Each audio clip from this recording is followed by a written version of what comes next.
आज हम एक खास विषय पर चर्चा कर रहे हैं और चर्चा ये है कि लोगों को एक भ्रम होता है।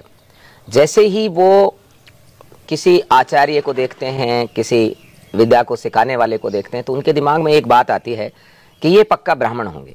ऐसा नहीं है। छात्र धर्म और ब्राह्मण धर्म ये सनातन संस्कृति की दो प्रमुख धाराएं हैं और दोनों धाराओं का मूल अंतर तत्व ज्ञान से है।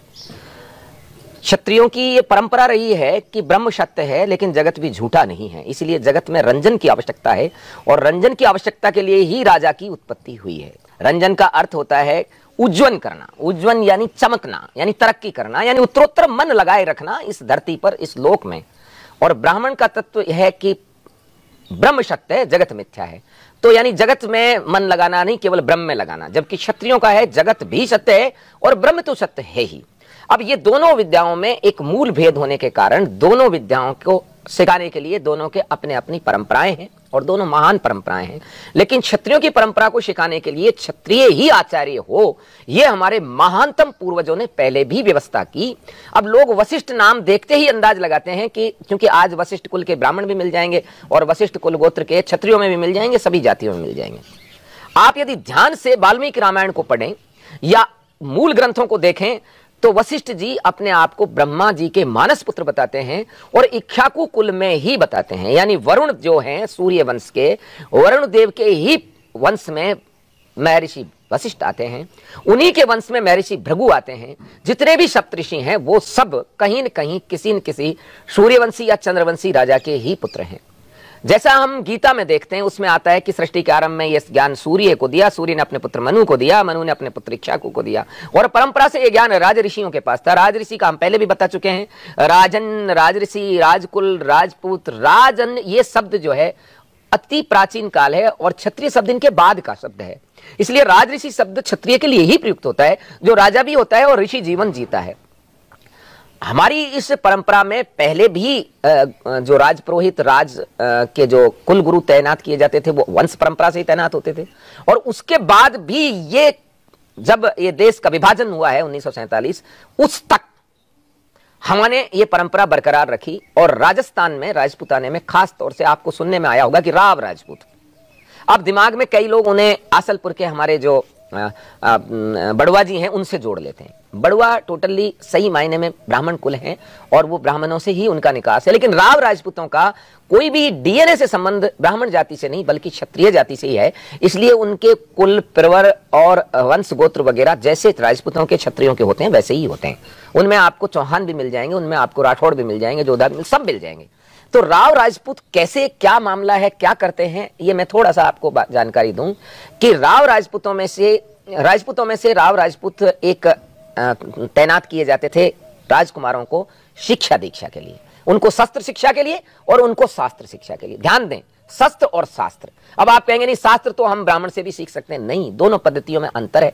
ब्राह्मण से यदि आप गीता पढ़ेंगे तो आपको यह लगेगा कि ये सारी दुनिया नीरस है, सारी दुनिया से कुछ लेना देना नहीं है, केवल एक कृष्ण को भजो। लेकिन यदि वही बात आप किसी क्षत्रिय राजऋषि से सुनेंगे तो वो आपको लगेगा कि आप, ऐसा लगेगा कि आप खुद ही अर्जुन बैठे हैं और कृष्ण आपसे ही कह रहे हैं ये सारी दुनिया नीरस नहीं है, ये सामने खड़े लोग तुम्हारे अपने हैं, लेकिन इनको इसलिए मारना है कि तुम्हें धर्म का पालन करना है। तुम्हें ब्राह्मण बनकर हिमालय में जाकर भिक्षा नहीं मांगनी बल्कि धनुष उठाकर सामने अन्याय के साथ खड़े लोगों को मारना है। ये दोनों की बेसिक अंतर है। जिसने उनसे सीख लिया वो घर बार छोड़ के सन्यासी हो जाएगा और जिसने राजऋषि से सीख लिया वो हाथ में शस्त्र उठा लेगा, धनुष उठा लेगा, आज का धनुष उठा लेगा, आज की लड़ाई लड़ लेगा, आज का संघर्ष कर लेगा। इस पद्धति को मेंटेन करने के लिए हमारे महानतम पूर्वजों ने, हमारे राज परिवारों ने, महाराजाओं ने राव राजपूतों को तैनात किया और वो राव राजपूत इसी बात के लिए तैनात थे। इसलिए ये हमारे बच्चों को शिक्षा दीक्षा देने के लिए एक प्रशिक्षक ग्रुप है। आज हमारे पास रियासत नहीं है, हमारे पास सत्ता नहीं है, हमारी सभ्यता और संस्कृति की हम रक्षण नहीं कर पा रहे हैं। लेकिन मुझे बेहद खुशी है कि मेरे भाई डॉक्टर अजीत सिंह जी राव राजपूत हैं और इन राव राजपूतों ने वो तीनों चीजों का, गाय, घोड़ा और कुत्ता जो क्षत्रिय के लिए अत्यंत आवश्यक है, घोड़े का और क्षत्रिय का ऐसा ही संबंध है जैसा आत्मा और प्राण का है। इसलिए मैं भाई अजीत सिंह जी को इस बात के लिए आभार व्यक्त करता हूं।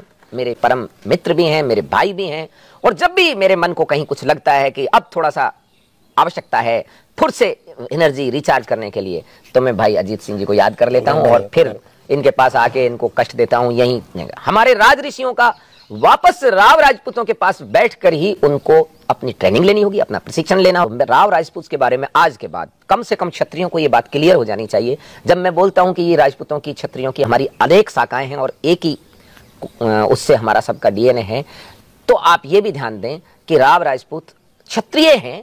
क्षत्रियों को छात्र धर्म सिखाने के लिए इनको तैनात किया गया था।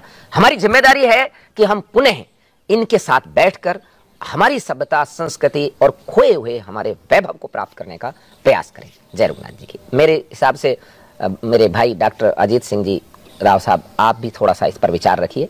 मैंने कोई चीज सही ना बताई हो तो उसको भी आप करेक्ट कर। सबसे पहले तो आप सबका आभार हो कि आपके हृदय में इतना स्नेह है। आपने काफी बात स्पष्ट कर ही दी है कि वंशावली लेखकों को और बड़वा जी को लेकर के उनको सम्मान के लिए राव जी बोला जाता है, और हम इस बात के लिए शुक्रगुजार हैं उनके कि उन्होंने हमारी फैमिली ट्री, हमारे वंश वृक्ष को बरकरार रखा, उन्होंने लिपिबद्ध किया है। तो ये बिल्कुल उनका सम्मान होना लाजमी है, जायज है, और हम गर्व से उनका सम्मान करते हैं। लेकिन यह बिल्कुल सत्य है कि किसी भी वंशावली लेखक का हमारे राव सिरदारों से कहीं भी कोई लेना देना नहीं है। हाँ, जजमानी के अलावा कि वो हमारे वंशावली लेखन के लिए आते हैं और उनका सम्मान है, उनको दक्षिणा दान देते हैं। जी जी। और उसके अलावा जितनी परंपराएं, जितनी संस्कृति, वो सारी की सारी क्षत्रिय एक समाज की रही है, जो आज भी माता जी की कृपा है कि सारी मेंटेन है। और ठीक है, लोकतंत्र में अब कई चीज़ें बदलती जा रही है और आधुनिक भौतिकवाद में हर जगह अपन बदलाव देखते हैं, तो वो शायद कभी हो जाए, वो अलग बात है।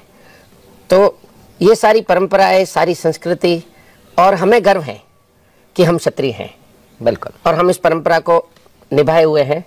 आप सबका आशीर्वाद है, हम ये घोड़ों का और ये काम भी कर रहे हैं। अभी हमारे पास मारवाड़ी नस्ल के करीब 116 घोड़े हैं, और मैं तो इस पर खूब काम कर रहा हूँ कि इस संस्कृति को, चाहे वो अश्व संस्कृति हो या एक मानव संस्कृति हो, इनको अपन कैसे बचाएं और इसके संरक्षण के लिए किस तरह से काम करें।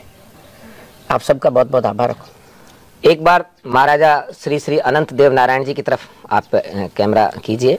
महाराजा साहब कूच बिहार से पधारे हैं, सुदूर पूर्व से, आसाम से, और राजमाता गायत्री देवी जी के भतीजे भी हैं राज्यसभा सांसद में। क्यों?